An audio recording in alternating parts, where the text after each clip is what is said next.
नमस्कार दोस्तों, एक बार फिर आप सभी का स्वागत है हमारी श्रृंखला भगत सिंह के चंद आखिरी दस्तावेज के चौथे एपिसोड में। हम लगातार आपको उस दर्शन से वाकिफ करा रहे हैं जो सरदार भगत सिंह के उन दस्तावेजों से निकल करके आया है कि एक्चुअल मायने क्या थे उन चीज़ों के, क्या कुछ वो कहना चाहते थे, क्या वास्तविक परिस्थितियां थीं। और आप जिस भगत सिंह को जानते हैं, जिन पिस्तौल वाले भगत सिंह को जानते हैं, उनसे इतर हमने एक दार्शनिक स्वरूप में भगत सिंह को आप सभी के सामने रखने की कोशिश की है कि हम आपको बता सकें कि भगत सिंह क्या कुछ थे और वो एक सफल क्रांतिकारी कैसे हो पाए।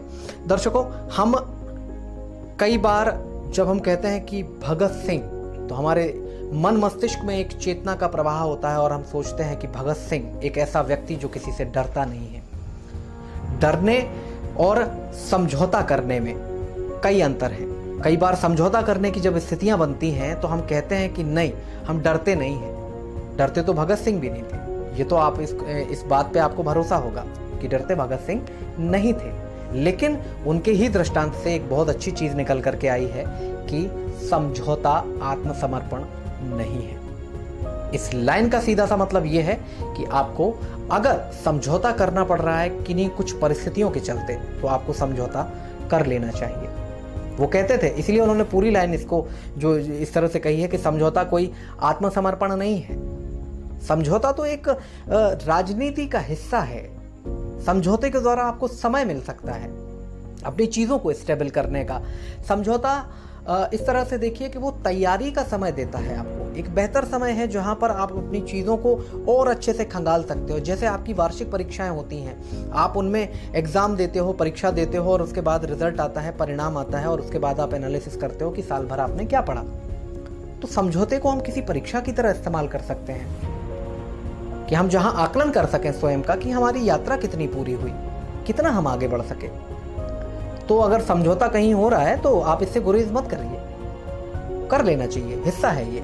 और इसके साथ वो ये भी कहते थे कि मान लीजिए आपकी परिस्थितियां आपके फेवर में नहीं है और आपको समझौता वहां पर करना पड़ रहा है, तो सही समय और सही मौके का इंतजार आपको करना पड़ेगा।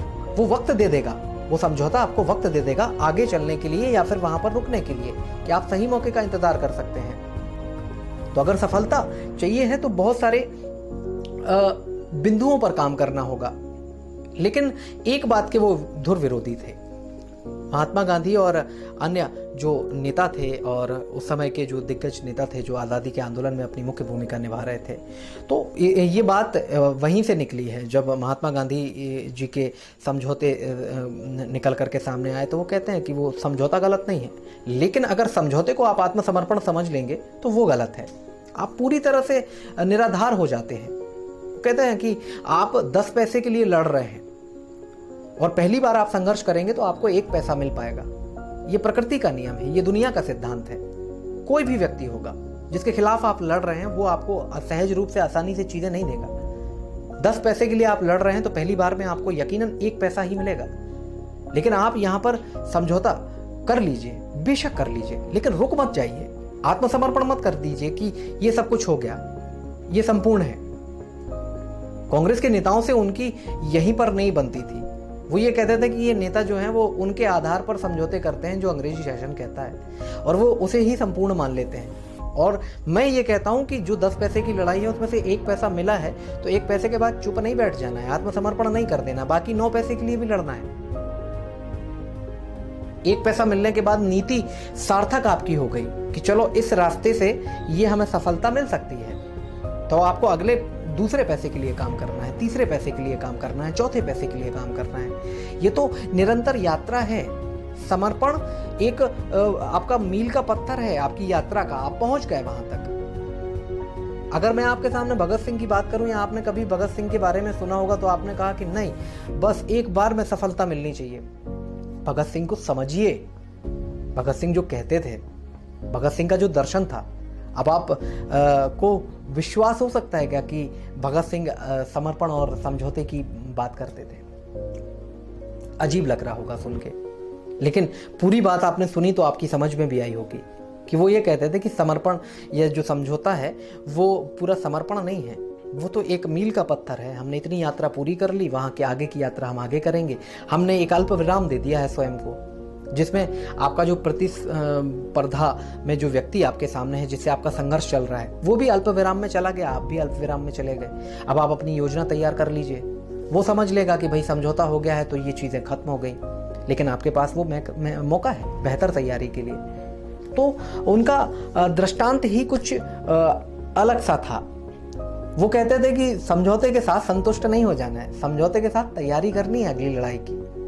और कांग्रेसी नेताओं से उनकी इसलिए यहाँ पर उनका बनता नहीं था और चीज़ें अलग हो जाती थी। तो हमने जैसा आपको कहा था कि महात्मा गांधी के बारे में वो क्या सोचते थे, बहुत सम्मान करते थे, बहुत मानते थे, लेकिन यहीं आकर के उनके रास्ते अलग अलग हो जाते थे। वो कहते थे कि समझौता करो लेकिन आत्मसमर्पण मत करो। तो याद रखिएगा इस बात को जो उन्होंने उस दौर में आपके लिए कही थी।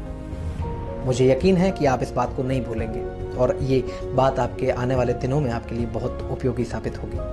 हमारी इस श्रृंखला के चौथे भाग में फिलहाल इतना ही। अगर आपने हमारा चैनल अभी तक सब्सक्राइब नहीं किया है तो सब्सक्राइब कर लीजिए, अपने दोस्तों के साथ भी साझा कीजिए, ताकि ये जानकारी जो है वो लगातार आप तक पहुंचती रहे और आप जान सकें कि एक दार्शनिक विचारधारा के क्रांतिकारी शहीद भगत सिंह ने क्या कुछ आपसे कहने की कोशिश की थी, वो मैं लगातार आपको बता रहा हूँ। हमारे इस एपिसोड में फिलहाल इतना ही। मुझे दीजिए इजाज़त फिलहाल। बहुत बहुत शुक्रिया, बहुत बहुत धन्यवाद।